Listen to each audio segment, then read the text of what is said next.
Derivation of the laws of logarithm, part 3.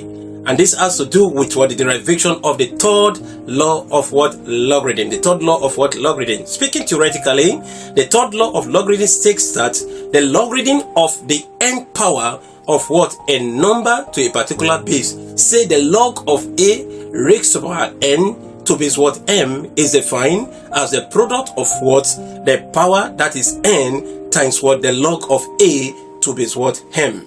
Expressing this mathematically, we have the logarithm of a raised power n to base m is equals to n into bracket or n log of a to base m. We call this equation number 1.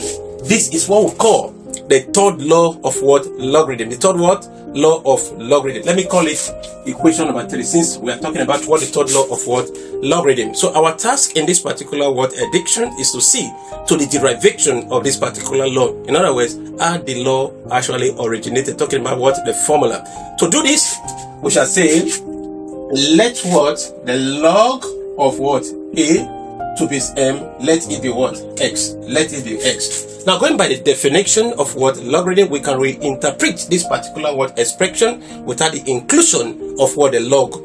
Definition of logarithm states that what the log of what a number to a particular base is defined as the power, exponent, or index to which the base must be raised in order to obtain what the number. If that is true, this automatically becomes a is equals to m raised by s. The power to which the m, which is the base, must be what raised in order to obtain a is x. So therefore, a must be equivalent to m raised by what s. So we call this equation number what 4.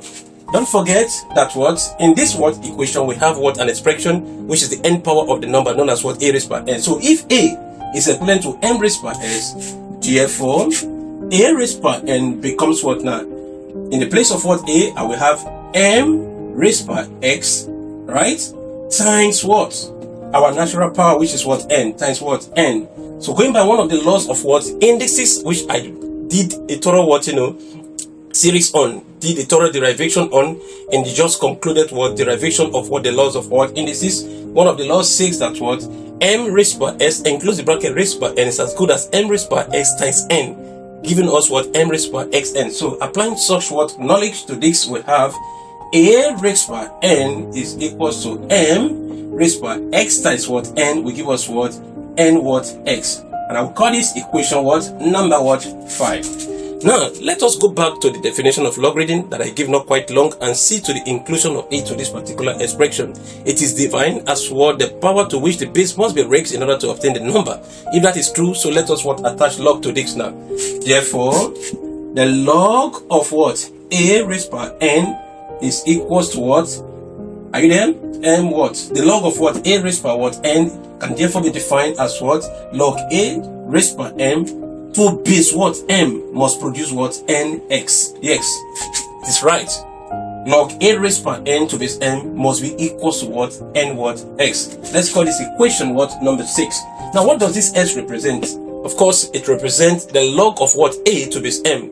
Go back to what the original what from the beginning. Log of what a raised by what n. So wherever we see what x, we're going to be putting or what substituting in the log of a to base what m. When we do that, I'm going to have the log of what a raised by n to base m is equals to what n into bracket. What is s standing for? Like I said, it is the log of what a to base what m. Simplifying this, therefore we say the log of what a raised by n to base m is equals to n the log of a to base what n, which validates the third law of what logarithm. Please do not hesitate to like, share, comment, and of course follow up so you could get what a perfect knowledge of what the fourth law, the derivation of the fourth law of what logarithm. Love you.